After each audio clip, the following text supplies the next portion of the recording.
जी जी नमस्ते, मेरी आवाज। हाँ। आप जी अजय जी, मेरा सवाल कि पाकिस्तान की आपत्ति पर कांग्रेस ने जो बयान दिया है उससे आप कितना इत्तेफाक रखते हैं?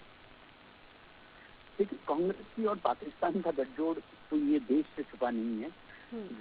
तो ये इसलिए इस आपत्ति, मुझे लगता है कि ये चर्चा योग्य आपत्ति ही नहीं है।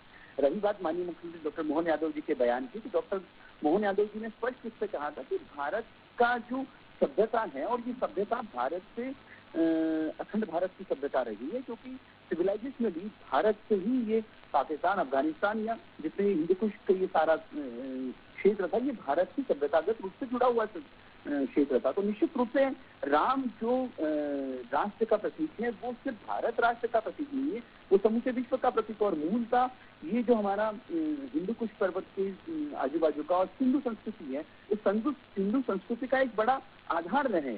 तो निश्चित रूप से माननीय मुख्यमंत्री डॉक्टर मोहन यादव जी ने जिस प्रकार से कहा कि ये अखंड भारत के लिए ये गौरव का विषय है, तो निश्चित रूप से उसके लिए गौरव का विषय है। और हमें लगता है कि ये भारत के साथ साथ समूचे विश्व के लिए कल का एक क्षण गौरवशाली क्षण था। और कांग्रेस अगर इस पर पाकिस्तान का साथ देना चाह रही, तो हम स्वागत करते कि कांग्रेस हमेशा से पाकिस्तान का साथ देती है, इस बार पुनः पाकिस्तान का साथ दे। ठीक है अजय जी, हमारे साथ राकेश सिंह जी भी जुड़ गए हैं, कांग्रेस के प्रवक्ता। बहुत स्वागत आपका राकेश जी।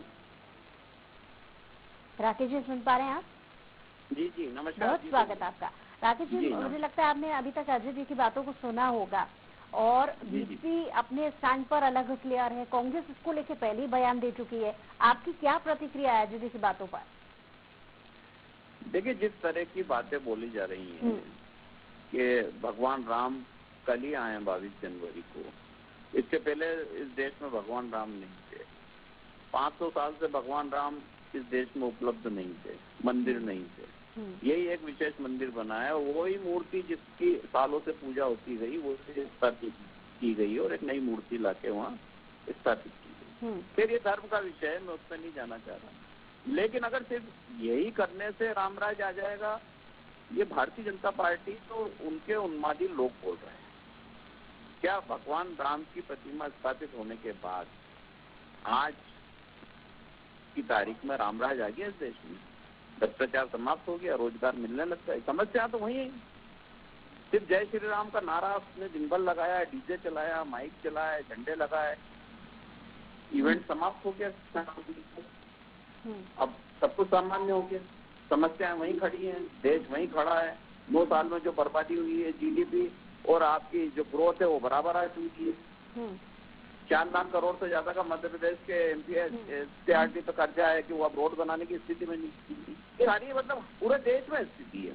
अब आप जब ये बोलते हो कि हम अखंड भारत बना देंगे, भगवान का नाम लेके भगवान के पीछे छिप जाएंगे और वोट ले लेंगे, तो ये तो अपराध है प्रजातंत्र में।